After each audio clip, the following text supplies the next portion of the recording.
Nuestro viaje por el centro de la provincia de Jaén comienza y termina en las alturas, en la posición dominante de dos castillos levantados por almohades y cristianos en plena Edad Media. Impresionantes fortificaciones que nos sirven de referentes en una ruta marcada por la fascinante historia de los pueblos frontera. Un territorio con mucho que explorar, que invita al viajero a retrotraerse hasta mediados del siglo XIII y finales del siglo XV, cuando los nazaríes de Granada atacaban el reino de Jaén. Un recorrido salpicado de torres vigías, antiguas huertas, generosos manantiales y un increíble patrimonio renacentista.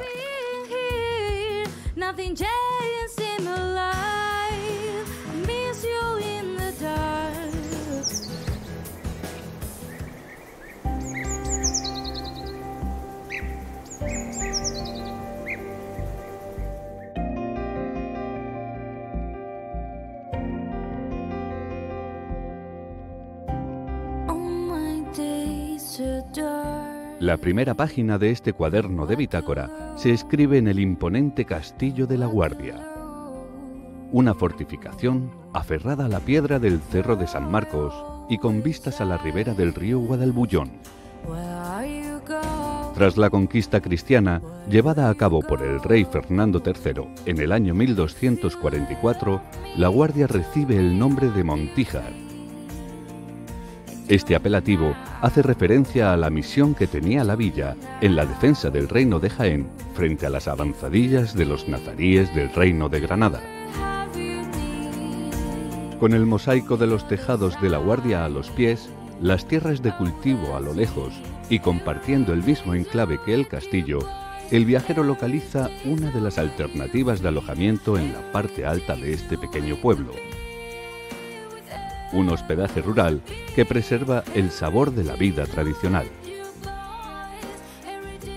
Esta casa familiar conserva unos muros extra grandes porque Jaén es una zona con un clima muy seco, entonces tienes mucho frío en el invierno, mucha calor en el verano. Esta casa conserva la temperatura porque no hemos tocado para nada las estructuras, las hemos conservado, entonces tienes una temperatura muy agradable. La orientación está montada de manera que con el resto de casas bordeamos toda la ladera de la montaña del castillo y tenemos por un lado una entrada que es la misma entrada que es el acceso al castillo y por la otra parte tenemos todo un cambrón que lo que hace es que tengas unas vistas estupendas.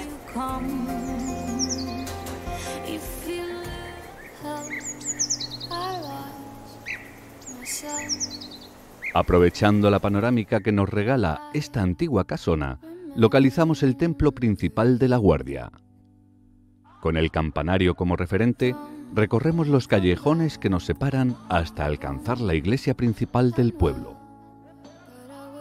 Tenemos frente a nosotros lo que queda de un antiguo convento de la Orden Dominica. Lo que hoy es la iglesia parroquial de Nuestra Señora de la Asunción se empezó a construir en estilo gótico, pero cambió de estética con la llegada del arquitecto Andrés de Vandelvira. Él continúa la obra de esta iglesia durante 26 años y realiza, como por ejemplo, la parte de las columnas, deja su impronta, esas columnas estriadas y semirrellenas, algunas partes de las bóvedas vaídas y continuará la obra Francisco del Castillo el Mozo, otro de los grandes arquitectos renacentistas que trabajaron en esta tierra.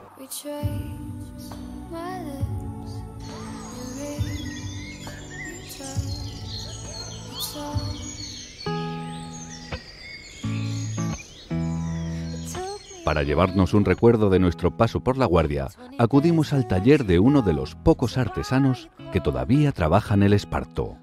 Esta fibra natural ha sido durante muchos años la base de la economía de las familias de la Guardia. La mano experta nos explica que una vez se ablanda, se puede trenzar para hacer infinidad de utensilios, la mayoría de uso doméstico. No hace difícil hacer esto. Esto cualquiera lo hace. ¿Queréis probar vosotras?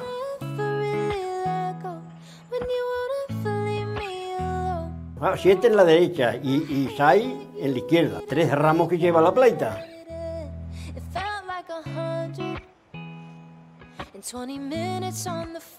Entre La Guardia y Pegalajar se extienden cientos de huertas históricas que dibujan el paisaje del corazón de la provincia de Jaén.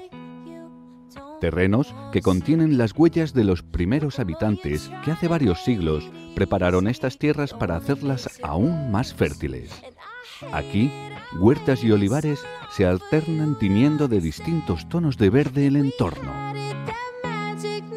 Son unas huertas singulares porque están construidas en bancales, o sea, hay una fuerte pendiente, pero la población la hicieron productiva, poder rompiendo, haciendo bancales, sacando tosca, una piedra fácil de labrar, y esa tosca al mismo tiempo que les servía para hacer el bancal, les permitía construir la horma, con lo que se conseguía un aterrazamiento que luego era regado por una intrincada red de acequia que distribuía el agua de la fuente de la reja y regaba cada palmo. El origen de estas huertas se pierde en el tiempo. Hay que remontarse miles de años atrás para encontrar las huellas de los primeros hortelanos. A medio camino entre estos dos municipios hallamos otro elemento común que hermana a estos pueblos: la torre vigía de la Cabeza.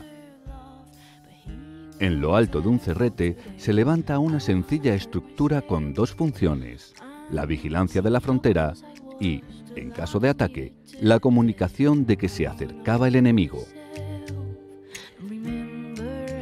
La Torre de la Cabeza es una torre que se ubica cerca de la pedanía de la Cerradura y es un torreón, de hecho de mampostería, con forma cilíndrica, que se construye entre 1460 y 1470 por el condestable Miguel Lucas de Iranzo. Esta torre se construye sobre otra que estaba en ruina.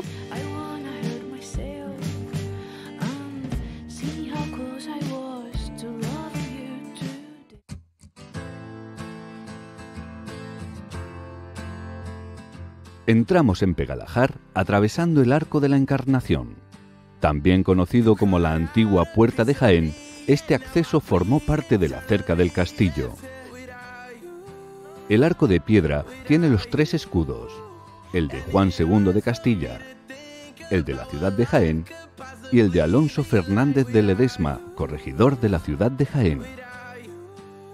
La siguiente parada nos lleva hasta el emblema de Pegalajar, su charca. Se sabe que, ya en tiempos medievales, este pequeño lago urbano recogía las aguas procedentes del nacimiento de la Fuente de la Reja, un manantial muy generoso. Este agua desde siempre ha sido aprovechada para distintos usos, como por ejemplo, se ha desviado por una red de acequias y cauces hasta el lavadero municipal, a casas particulares para abastecerlas de agua, además por diferentes fuentes y pilares por todo el municipio, así como se han desviado hasta las huertas para hacer mover molinos y además para regar los cultivos de las huertas y del olivar. Asomado a las aguas vivas de la charca, se localiza uno de los restaurantes con los que cuenta Sierra Mágina. Una alternativa gastronómica donde se elaboran platos sin artificios, recetas de hortelanos y de profundas raíces. El punto de inflexión o el punto de partida de esta receta viene de antiguamente, o sea, esta receta es la misma que hace 100 años, respetando la misma tradición, la misma forma de hacerla, excepto a que a lo mejor pues, se cambia alguna textura, se cambia alguna, pues por así decirlo, elemento del plato. Lo importante es que la receta se mantenga y la receta, cuando un cliente se sienta en la mesa, se exponga lo mismo que se hacía antiguamente, ¿no? Como muestra, sobre la mesa un guiso clásico de la zona, las habas legas.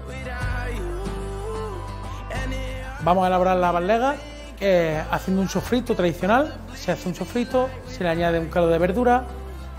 Una vez que estén cocidas se trituran, se fríen con aceite de oliva virgen extra y se presentan en un plato al lado de una barra de pan.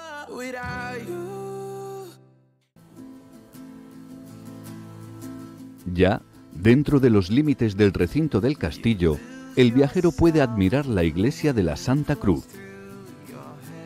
un templo íntimamente vinculado a la fortaleza. Esta iglesia fue construida en la plaza de armas del antiguo castillo de las Peñuelas y fue construida para el año 1244, cuando la villa de Pegalajar fue conquistada por Fernando III. Como podemos apreciar, la torre del campanario está separada de esta iglesia, ya que esta torre pertenecía al antiguo castillo de las Peñuelas y debido a su buen estado, pues se aprovechó esta torre como campanario. La iglesia fue levantada en las últimas décadas del siglo XVI y principios del siglo XVII bajo las directrices del arquitecto renacentista Alonso Barba. Finalizamos nuestro viaje explorando los vestigios del castillo de las Peñuelas, un enclave que guarda en su subsuelo las evidencias de las primeras poblaciones de Pegalajar. Por los pocos restos que quedan del castillo de las Peñuelas, podemos ver que hubo dos fortificaciones diferenciadas en el tiempo. Hubo una primera que tuvo dos puertas de entrada y salida y más tarde se construyó otra fortificación que fue como una ampliación de esta primera. El castillo de las Peñuelas cae en 1244 por la conquista de Fernando III en su plan militar hacia la conquista de Jaén. Lo que sí se ha mantenido a través de los siglos es su posición estratégica, desde la que hoy el visitante puede disfrutar de unas relajantes vistas de la vega regada por el manantial de la Fuente de la Reja.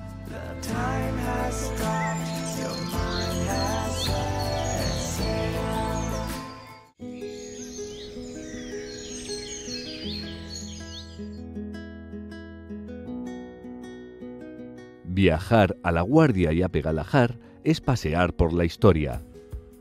Las dos villas están dominadas por fortalezas que vigilan desde las alturas los caminos del corazón de la provincia de Jaén.